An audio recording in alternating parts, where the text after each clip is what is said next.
Di awal filem, kita diperlihatkan keadaan salah satu kota di Spanyol. Suatu bencana mengerikan terjadi yang menyebabkan kehancuran maha dahsyat dan memusnahkan hampir seluruh manusia di seluruh dunia. Sebelum bencana tersebut terjadi, seorang bocah bernama Didac sedang mencoba memperbaiki traktor sambil mendengar siaran radio nasional. Diberitakan bahwa fenomena badai matahari sedang melanda bumi, sehingga suhu meningkat bahkan banyak satelit yang rusak. Namun, mekanik bengkel datang dan bilang berita itu hanya hoax. Mekanik itu juga bilang ke Didac, kalau sekarang adalah hari di mana alien mulai menginvasi bumi. Sementara, di sisi lain, gadis muda bernama Alba sedang membuat vlog aktivitasnya dan masuk ke goa untuk menemui ayahnya yang merupakan peneliti perubahan iklim. Setelah memvideokan pekerjaan ayahnya, dia pergi ke pasar dan bertemu dengan Didac. Didac bersama ibunya sedang menjaga toko. Sementara di langit kilatan cahaya muncul dari berbagai arah dan membuat hewan ketakutan. Bahkan terlihat beberapa lebah mati misterius. Sebagai guru bahasa Inggrisnya, Didac di sekolah, Alba diberi bingkisan dan memberikan sedikit nasihat pada Didac di depan ibunya. Sesampainya di rumah, ayahnya sedang mengemas hasil penelitiannya dan berpamitan dengan sang putri untuk menuju Barcelona tanpa mengetahui kalau bencana yang sangat besar akan segera terjadi. Di sore hari saat Alba sedang mencari udara segar, dia melihat Didac sedang dibuli oleh 3 pemuda hingga dilempar ke dalam danau. Alba yang tahu kalau Didac tidak bisa berenang, langsung melompat ke dalam danau untuk menolong Didac. Saat sedang berusaha meraih Didac yang tenggelam, tanpa diduga langit semakin memerah dan terjadi badai matahari yang sangat panas. Alba dan Didac yang ada di dalam air tak menyadari ada bencana yang terjadi hanya beberapa detik saja itu. Setelah berhasil naik ke daratan, Alba menyaksikan kobaran api disertai abu di mana-mana. Karena motornya terbakar, keduanya menuju rumah Didac dengan berjalan kaki dan mendapati bahwa ibunya Didac sudah tewas akibat bencana itu. Saat keduanya menuju rumah Alba, banyak mobil yang hangus serta penumpang di dalamnya juga ikut gosong, yang membuat malam itu semakin mencekam. Setelah beberapa waktu berjalan, Alba mengajak Didac masuk ke goa untuk mengambil perlengkapan darurat milik ayahnya dan memutuskan beristirahat di dalam sana. Terpaksa. Di pagi hari, keduanya melanjutkan perjalanan ke rumah Alba dan terkejut melihat rumahnya yang ada di pedesaan juga ikut hancur. Alba kemudian mencoba menghubungi ayahnya yang belum pulang. Namun sayang, sinyal sudah tak ada sama sekali. Sementara Didac mencoba menyalakan TV dan radio yang sama sekali tidak berfungsi. Saat sadar kalau jaringan telekomunikasi sudah mati, Alba mengecas HP-nya menggunakan listrik tenaga surya dan pergi ke kota untuk mencari orang yang masih hidup. Namun sayangnya mereka hanya melihat kota yang hancur. Ditambah bau busuk daripada korban yang terdampak bencana. Saat Didac mengambil perhiasan milik korban-korban, Alba melarangnya dan mereka beralih mencari motor yang masih berfungsi. Tanpa diduga, Didac malah mendorong Alba yang belum siap, sehingga Alba terjatuh dan tertusuk besi tajam.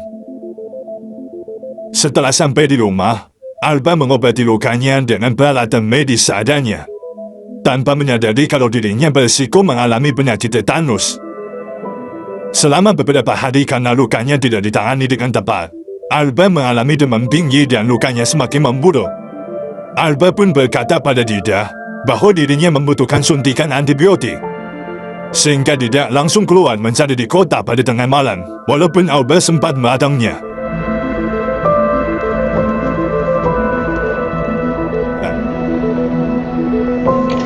Beberapa jam menyusuri kota yang gelap gulita, akhirnya Didac berhasil mendapatkan antibiotik dan segera menyuntikannya karena Alba sudah tak sadarkan diri. Selama menunggu Alba siuman, Didac mengunjungi sang ibu di rumahnya yang sudah hancur lebur, dan juga ke bengkel tempat dulu dia biasa bermain. Di sana dia juga mengambil peralatan yang sekiranya bisa dia gunakan. Beberapa hari kemudian, Alba bangun dan Didak langsung memeluknya. Didak sangat bahagia karena kudungnya yang paling cantik di sekolahan dapat sembuh. Setelah itu, hari-hari mereka diisi dengan bertahan hidup, di mana Alba fokus menanam sayur-sayuran, sementara Didak membantunya dan bermain bola. Alba berinisiatif mengibarkan bendera putih agar diketahui tim penyelaman. Alba juga rutin merekam aktivitasnya bersama Didak. Suatu hari Didak panik setelah mendapati ada bercak darah di atas kasur. Dia pun segera menghampiri Alba yang sedang mencuci pakaian dan memberitahu kalau darah tersebut wajar bagi wanita. Sesudah dijelaskan, Didak malah penasaran dengan ventil Alba. Namun Alba meladang menyentuh tombol pribadinya itu dan berkata kalau Didak belum cukup umur untuk menyentuhnya. Beberapa hari pun sudah berlalu. Mereka masih bertahan hidup semaksimal mungkin, dan hubungan keduanya juga makin akrab satu sama lain. Dan tak terasa mereka sudah bertahan hidup bersama selama bertahun-tahun, dan kini Didak sudah tumbuh dewasa dengan badan tegap. Dan hal itu membuat Alba gemes melihat tubuh sang murid. Suatu hari ketika Alba menyiram tanaman dan Didak memantau sekeliling, Didak mendapatkan pemandangan yang sangat indah. Dengan menyaksikan sang ibu guru yang sedang menjemur pakaian, Didak merasakan ada yang mengeras saat melihat ibu gurunya itu.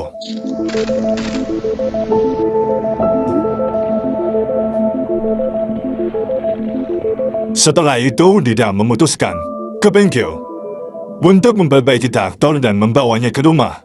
Sehingga Alba terkejut menyadari murid yang dulu dia didik di sekolahan kini sudah menjadi pria dewasa yang dapat melakukan berbagai hal. Menyadari tim penyelamat tidak akan pernah datang, keduanya memutuskan hijrah ke Barcelona demi mencari ayah Alba yang kemungkinan masih hidup. Mereka menaiki traktor yang diperbaiki oleh Didak, sehingga dengan mudah mereka dapat menyingkirkan bangkai mobil yang menghalangi jalan. Mereka juga sempat beberapa kali berhenti untuk mengambil bahan bakar dari kendaraan lain. Mereka yang sudah dekat dengan kota Barcelona sangat terkejut karena ternyata juga hancur oleh badai matahari. Mereka akhirnya memutuskan untuk beristirahat sebelum memasuki pusat kota. Keesokan paginya keduanya mulai masuk ke pusat kota dan melihat kehancuran sama seperti tempat tinggal mereka. Alba mencoba menghubungi ayahnya namun tidak berhasil. Setelah berkeliling dan tidak menemukan siapapun, mereka pun singgah ke Stadion Camp Nou di Barcelona karena mengidolakan tim Barcelona. Didak langsung bermain bola di sana, sementara Alba menyaksikan sambil merekamnya. Setelah Didak berhasil mencetak gol, Didak selebrasi sambil mengangkat bajunya di depan Alba, dan Alba kembali kagum melihat tubuh Didak. Alba pun langsung menjatuhkan HP-nya. Dengan malu-malu, mereka langsung berciuman. Dan kemudian di malam hari yang sunyi dan gerimis, mereka memutuskan untuk bercocok tanam. Alba sangat terkejut dengan muridnya ini, yang kini sudah sangat perkasa dan dapat membuatnya puas. Sementara Didak tak mengira bahwa gurunya ini masih perawan, sehingga mereka pun sama-sama puas dan bahagia. Beberapa hari di Barcelona mereka tidak menemukan siapapun. Mereka akhirnya memilih menetap di pinggiran pantai. Dan seminggu kemudian Alba memberitahu Didak kalau perutnya sudah berisi janin, sehingga Didak sangat bahagia karena mereka berhasil berkembang biak. Selama menunggu kelahiran buah hatinya, Alba terus belajar mengenai cara melahirkan sampai membesarkan anak. Terlihat Didak juga terus menjaga dan sangat sayang kepada gurunya yang sedang mengandung anaknya. Beberapa bulan pun telah berlalu dan persiapan melahirkan sudah lengkap. Tibalah saat Alba melahirkan anak pertamanya sambil ditemani sang kekasih. Akhirnya Alba melahirkan anaknya dengan selamat. Anak mereka diberi nama Kai. Keesokan harinya saat Alba menyusui, Didak meminta mencicipi apa yang diminum oleh Kai. Didak bilang bahwa itu adalah minuman ternak yang pernah dia minum. Tak lama kemudian mereka melihat kapal layar di lautan. Sehingga Alba melambaikan tangan agar kapal tersebut mendatanginya. Sementara itu Lidah tampak tidak menginginkan orang lain di tengah keluarganya. Namun Alba bersikeras dengan kemauannya, sehingga tidak mengambil senjata untuk berjaga-jaga. Tanpa diduga, mereka melihat pria tua di pinggir pantai yang masih bernapas, sehingga langsung mereka tolong. Setelah lukanya diobati, pria tua itu berterima kasih dan meminta izin untuk memeluk keduanya. Pria tua itu mengingat bahwa saat mesin kapalnya rusak dan sudah menurunkan jangka, sebuah badai api besar menerpanya hingga jatuh ke air. Selama beberapa hari memperbaiki kapal, pria itu membagi ilmu mengenai pelayaran dan juga pertanian kepada Alba dan Lidah. Hal itu membuat Alba merasa pria tua itu sangat mirip dengan ayahnya. Suatu hari Lidah mulai cemburu dengan kedekatan Alba bersama pria itu. Dan firasatnya terbukti. Saat memergoki, pria itu sedang mengintip Alba yang sedang menyusui. Namun pria tua itu beralasan kalau dia hanya ingin memberikan madu yang dipanen langsung dari pulau asalnya, yang berguna meningkatkan kualitas ASI. Mendengar penjelasannya, Lidah tetap marah dan kemudian memintanya pergi. Apalagi kapalnya sudah selesai diperbaiki. Akhirnya pria itu menuruti perkataan Lidah. Namun sebelum pergi, dia mengundang Alba dan Lidah untuk pesta kecil-kecilan di kapal sebagai bentuk rasa terima kasih. Tanpa diduga, Alba langsung mengiyakan tanpa meminta izin Lidah terlebih dulu. Sesudah bersiap-siap dan naik ke kapal, mereka juga membawa sang anak. Mereka bertiga kemudian menonton film, sehingga malam tersebut terasa spesial. Namun malapetaka bagi Alba dan Lidah terjadi di pagi hari. Ketika Lidah sadar kalau kapal sudah menjauhi daratan, dan tiba-tiba pria itu memukulnya sampai terjatuh ke laut. Mendengar kegaduhan tersebut, Alba keluar dan terkejut melihat Lidah kelelep, sehingga dia langsung melempar pelampung sambil terjun menyelamatkannya. Namun tanpa diduga pria itu kabur sambil membawa putra mereka, membuat Alba dan Lidah sangat khawatir dengan anaknya. Mereka pun memutuskan untuk kembali ke darat. Berjam-jam melihat ke arah laut, mereka akhirnya memutuskan akan mengambil kembali putranya. Dengan melakukan persiapan yang diperlukan selama beberapa hari, keduanya mencari pulau yang kemungkinan dijadikan tempat tinggal pria itu. Sambil berusaha menyiapkan kapal dan belajar navigasi pelayaran, setelah itu Alba mendapat petunjuk melalui bunga yang biasa memproduksi madu. Sehingga mereka langsung bergegas ke pulau yang ditumbuhi bunga yang dimaksud. Setelah semua siap, mereka pun langsung berlayar selama beberapa jam ke pulau tersebut. Dan saat sampai ada lebah yang hinggap. Dan syukurnya mereka juga menemukan kapal pria itu. Karena kapal tersebut kosong, mereka memutuskan turun ke darat sambil membawa senapan. Hingga akhirnya mereka menemukan bangunan tua. Tiba-tiba mereka melihat pria yang dicari, yang sedang keluar untuk memanen madu. Keduanya pun segera mengambil kesempatan tersebut, di mana Lidah bertugas mengawasi pria itu. Sementara Alba turun ke bawah, kudang putranya pun ditemukan terkunci di dalam kandang besi.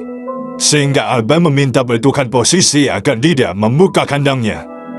Namun saat tidak terlalu lama dan Alba lengah dalam mengawasi, pria yang melihat Alba langsung menyerangnya sambil merebut senjatanya. Mendengar keributan itu, Lidah naik. Namun sayang, keduanya terpaksa menuruti kemauan pria tersebut. Mendengar anaknya terus menangis, Alba memohon agar diizinkan menyusui, karena pasti putranya sangat kelaparan. Akhirnya pria itu mengizinkan Alba untuk menyusui putranya, namun harus tetap diawasi olehnya. Saat menyusui di gudang bawah, pria tua itu sangat senang karena dapat dengan leluasa melihat Alba yang menyusui. Kemudian pria itu kembali mengawasi dia. Tanpa diduga, Alba memutuskan lari sambil membawa putranya. Tapi sialnya, dia ketahuan. Sehingga pria itu langsung mengejarnya ke arah dermaga. Setelah lari beberapa puluh meter, dan pria itu semakin dekat, Albert berhenti untuk bersembunyi sambil menyusui putranya agar tidak bersuara. Tak lama kemudian pria itu mendengar suara tangisan. Dan sesudah diperiksa dia mendapati HP yang sedang memutar video Kai. Sehingga ia sadar kalau Albert berusaha membebaskan Lida. Pria itu pun langsung kembali. Sementara Albert berusaha membebaskan Lida. Namun karena sudah ketahuan dia menyelipkan pisau lipat ke tangan Lida. Ketika Albert ditodong, Lida yang masih lemas menyerang pria itu.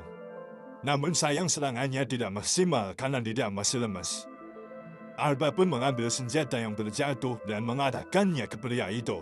Tapi karena tidak langsung menembak, pria itu berhasil mendekat dan hanya tertembak di bahu sehingga masih bisa melawan. Lida yang melihat hal tersebut langsung bangun dan menyerangnya menggunakan cangkul. Namun pria itu mampu menangkisnya sampai membuat Lida jatuh. Dengan mudah pria itu berhasil merebut senapan. Tanpa diduga, demi menyelamatkan putranya, Lida memutuskan mementas endasnya si pria itu hingga tewas. Dan terdengar suara tembakan. Namun untungnya Lida masih kuat berjalan untuk memeluk putranya. Albert yang sudah sadar dari benturan langsung menemui Lida, yang kemudian langsung jatuh karena ternyata dadanya terkena tembakan. Albert pun harus menjadi janda tunggal di muka bumi karena kesalahannya sendiri yang tidak menuruti perkataan kekasihnya, yang tetap menolong orang tak dikenal walaupun sudah diladang Lida. Beberapa tahun kemudian, Kai sudah tumbuh besar dan memiliki hobi yang sama dengan ayahnya. Albert kemudian memperlihatkan rekaman video Lida pada putranya. Tujuan hidup Albert pun menjadi tidak jelas. Dan di akhir film, Albert mengatakan, kalau cintanya dengan sang anak merupakan benih awal perkembangbiakan umat manusia.